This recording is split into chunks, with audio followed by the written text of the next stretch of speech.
Super. Ouais. C'est bien. Ça, c'est la bonne musique, les gars. Ouais.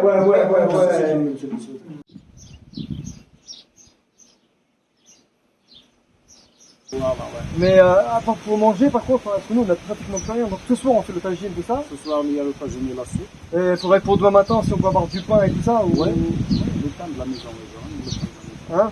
Ouais. Et de l'eau aussi. Peut-être. Et de l'eau, ouais. ça, De l'eau. Vous avez encore pour non, on n'a plus rien. Presque on a presque plus rien. Il faut encore 5 litres comme ça. Tu vois, on remplit des bouteilles. On met au frigidaire. Voilà, c'est ça. Très très bien. Ah non, on est avec une personnalité, une célébrité française. Hein. C'est Charlie Nestor, quoi. Hein, Ah ouais, faudra le faire voir. Monte, viens voir, regarde. Charlie Nestor. Charlie et Lulu. Charlie et Lulu. Non? Faut que tu les fasses voir. Charlie, si tu nous écoutes, t'es invité ici. Ouais. Hein? Il y a ton frère Avec qui est tout là. plasma là. Hein? Faut que tu les fasses voir, Ahmed. Faut que tu Mon les frère, fasses voir. regarde. Voilà, venez manger des dates. Viens manger des dates. Et tout est bio. Pas de pesticides, pas de Là, produits Walou, chimiques. là, il n'y a pas de Ouais, pesticides. voilà. Là, les dates, ce sont naturelles. Ouais. Bio. On utilise aussi les dates comme Aliment. un aliment pour les animaux. bétails. Ouais. Ah oui? Parce que en plus du camping, qu'est-ce qu'il y a d'autre qu'est-ce que tu fais comme activité en plus? Alors il y a quoi alors? Il y a la production des dates. D'accord, donc Ouais, tu la produis des palmeraie, dates. ouais. La palmeraie, on fait notre blé pour faire notre farine, pour faire notre pain. Voilà. Super. Notre élevage. Et la luzerne, les moutons, la luzerne pour les animaux. Ouais. Un petit chouïa de légumes. La palmeraie s'était créée parce que on était dans un point de passage des caravaniers à l'époque, qui viennent du sud du Sahara pour rejoindre la capitale du Maroc. Avant, c'est Fès, le moment des Adarissa. Ok. Et donc, ils passent par là, ils font des arrêts, ils font des étapes. Et donc, ils ramènent avec eux des dattes. Ils mangent des dattes, ils jettent des noyaux. Et donc, c'est comme ça. Et ça a poussé. Voilà, c'est comme ça, avec le climat, de l'eau et la terre, c'était créé la palmeraie. D'accord. Et après, les gens, ils commencent à sélectionner les dattes. Parce qu'avant, c'était seulement pour la consommation personnelle, c'est pour... mais maintenant, elle est entrée dans la commercialisation. Et l'État, il a fait aussi beaucoup d'efforts pour que les gens, pour la valorisation de palmiers dattiers. Ouais, elle a créé des unités de conditionnement, elle a créé beaucoup de coopératives qui travaillent sur les dérivés de dattes, ouais. Voilà. Comme confiture, sirop de date, Voilà. ouais, vinaigre à base de noyau de date, café à base de noyau de date. Ouais. La région du sud marocain, déshéritée à plus d'un titre, possède au moins un privilège, celui du palmier dattier. Arbre vénéré et chanté par les poètes. Une plante du désert cultivée au Maroc depuis l'Antiquité. Parfaitement adaptée au climat chaud, Ahmad nous racontait qu'à 200 km plus au nord, la semence de noyau n'avait donné aucun fruit. Elle constitue presque l'entière ressource des oasis, auxquelles elle procure une alimentation riche, nutritive et de conservation facile. Et puis, il y a la question du genre. Les mâles produisent le pollen indispensable à la fécondation des bourgeons fruitiers des arbres femelles. Une pollinisation au gré du vent qui n'a plus vraiment cours aujourd'hui. Pour maximiser le rendement, l'homme prend les choses en main et permet la fécondation de 50 femelles.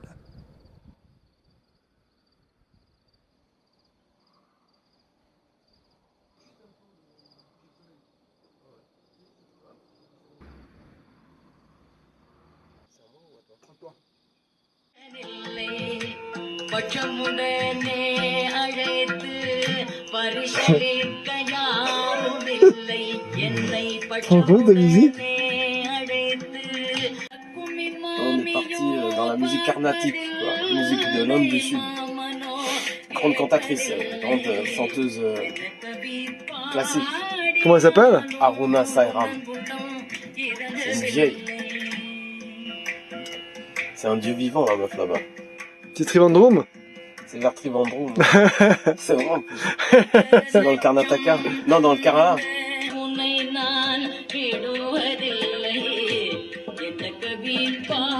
En route, hein. Après la journée de musique rebeu qu'on s'est fait, les sessions de musique traditionnelle du cru d'ici, c'était en Stapmo-Lugan. Oh, c'est on se mourougan la gueule, hein? Là c'est chaud quand même. Om Namah Shivaya quoi.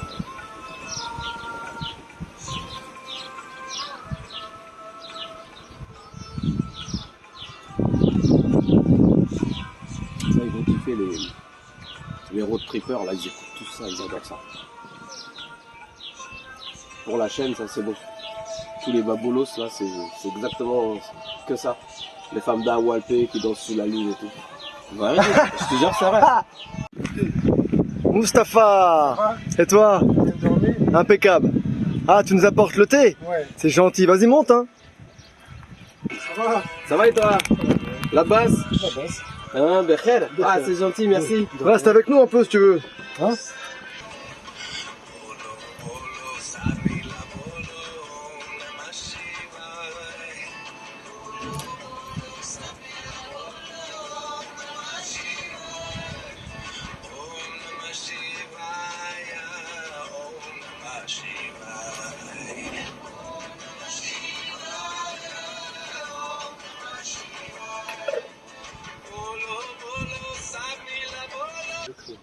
Nous, on va partir. Tu pars à Merzouga?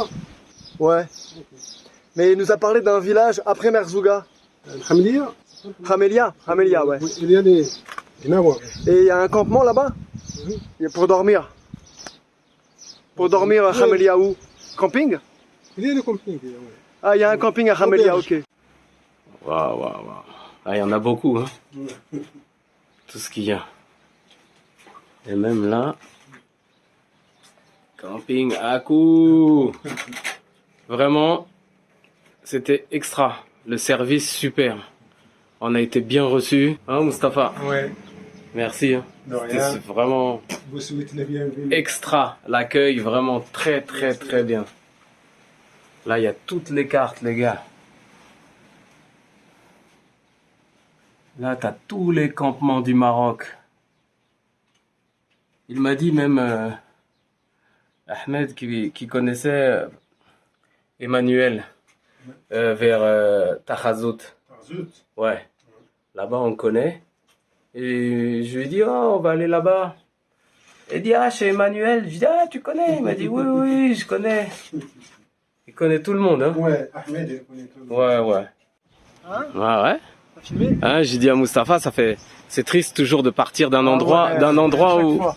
Mais on va revenir, Inch'Allah. Ah oui, on reviendra, hein. Bien sûr. Ah ouais. Franchement, c'est génial. C'est sûr. J'adore, franchement, ouais. Regarde le mur à l'intérieur que j'ai filmé. Sur ta droite.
C'est une tuerie. Ce soir, on revient là, on regarde les étoiles. Il y a du vent, hein.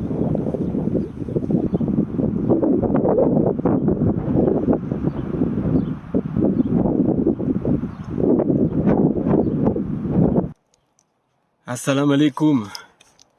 Bon bah les gars, c'est pas un effet de style, mais on est vraiment dans le désert comme vous pouvez le voir.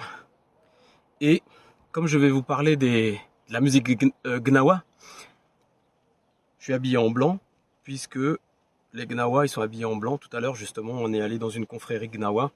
On vous fera voir les images et écouter le son. Là en plein désert, à 6 km de Merzouga, on est pratiquement à la frontière algérienne. Alors les Gnawa, c'est vraiment un style à part. A priori, et c'est ce que nous a dit aussi tout à l'heure le Gnawa qu'on a rencontré, qui jouait de la musique, ça vient vraiment des esclaves africains, et évidemment Afrique de l'Ouest. Musique d'esclaves, et donc c'est une musique sacrée, c'est vraiment une tradition ancestrale, très codifiée, vraiment très codifiée.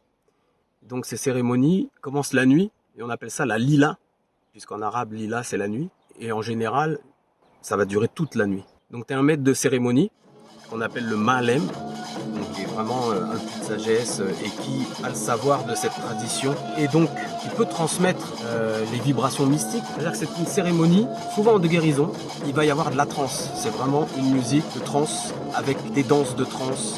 Le Ma'alem, c'est lui le maître de cérémonie et il va jouer l'instrument qu'on appelle le gimbri. Chez moi au Sénégal, là où on habitait, on appelle ça le kontine. On le retrouve dans toute l'Afrique de l'Ouest. Et donc c'est l'équivalent de moi je dis notre basse à nous, mais ça a 3 cordes. Et le corps est en peau de dromadaire la plupart du temps, soit en peau de chèvre. Et en même temps, ils s'en servent aussi de percussion. Justement, puisque c'est en peau, ça résonne comme un tambour. Le Ma'alem, qui est l'officiant, il joue le gimbri. Ensuite, il y a 2 autres instruments. Il y a le tambour et puis surtout les castagnettes.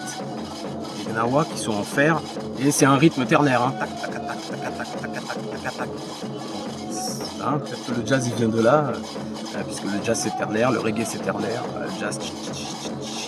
Donc les gens viennent, ils ont souvent des maladies, etc. Et le Ma'alem, justement, qui a le savoir, il va définir si c'est un esprit qui a donné la maladie à la personne. Et donc, les esprits, on les appelle les jnoun. Et justement, pour contrer cette catégorie de jnoun-là qui a donné telle maladie à telle personne, le Ma'alem va invoquer les mlouks. Là, c'est les bons esprits. Les gens vont rentrer en transe, il va y avoir des danses associées. Donc les Gnawa eux-mêmes vont danser, ils vont rentrer en transe. Puis, au fur et à mesure, les gens qui sont là et qui participent vont aussi rentrer en transe pour invoquer la guérison.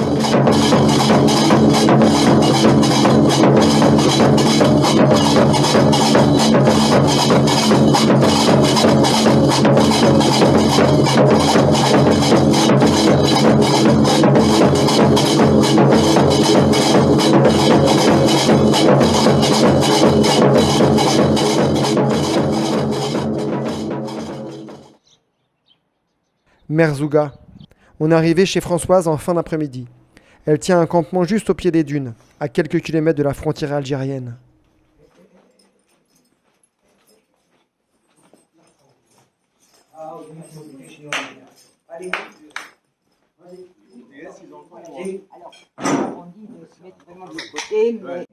Vas-y. Du mal à résister.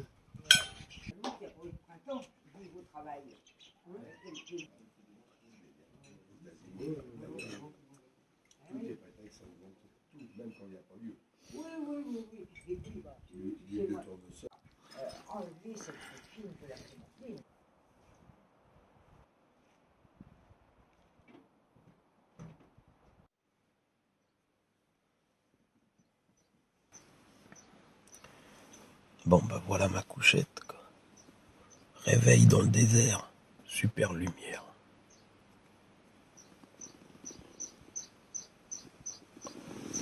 Trop envie d'aller voir ce qui se passe.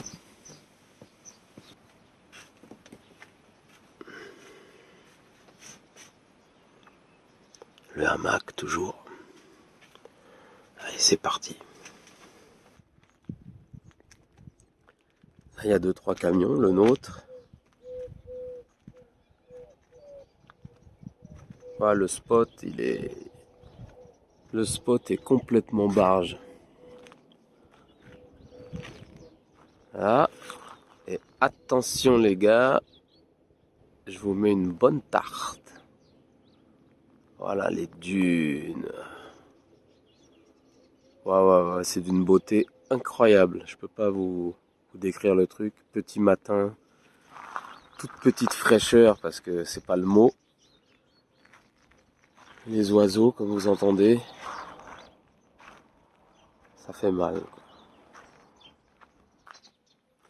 Alors t'as lui aussi qui est incroyable.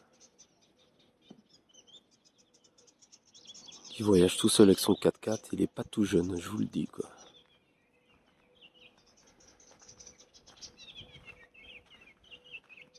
Alors regarde ça. D'un côté, ça c'est mon ombre même. Hop. D'un autre côté. Et là ça attaque tout de suite le désert. Voilà. Et il fait bon là, le petit vent. Le petit vent il est super frais. Enfin super frais, ouais il est. Là tu respires enfin quoi. Après ça va être le cagnard. Voilà les potos. Début de journée. À plus tard, on vous raconte. Blanche et c'est plus vieille.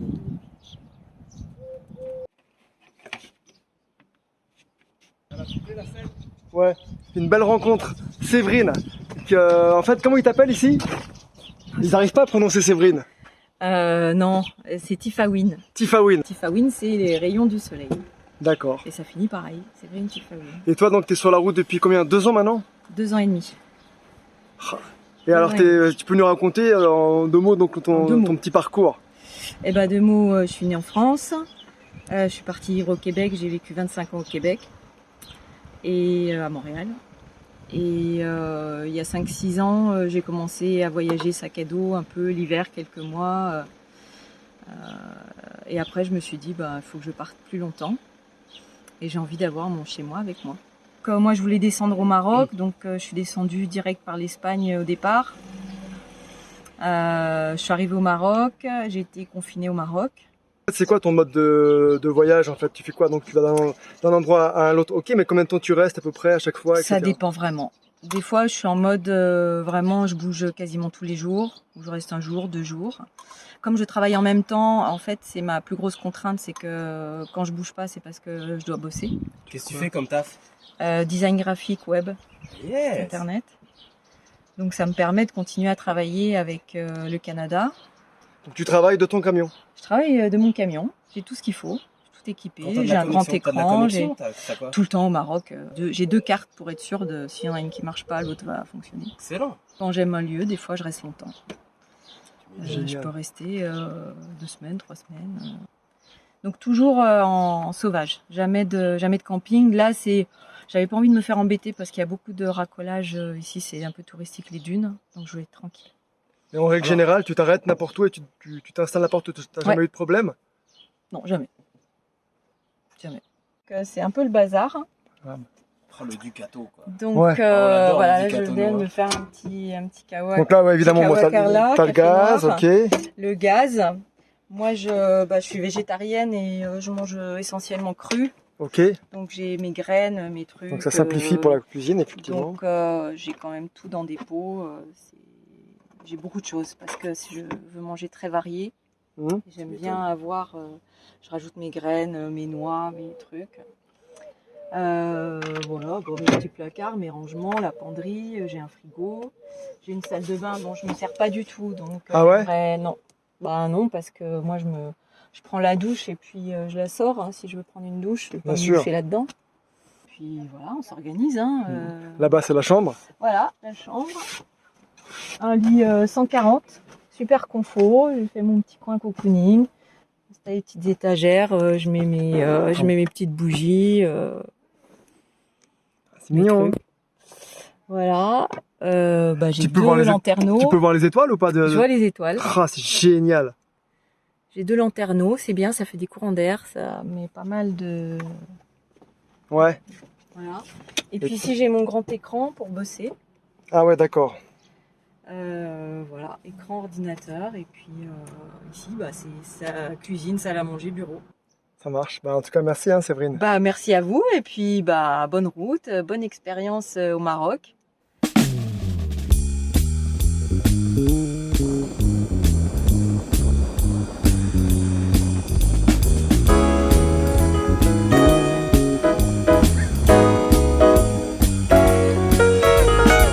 Basie was never really commonplace. He was always measures ahead. And Ellington was more than #1 for the music and things that he said. Better was the word back when tenors was heard from Kansas right up to the press. Lester Young, Billy was really the queen of a scene that keeps echoing on in my head. What it had.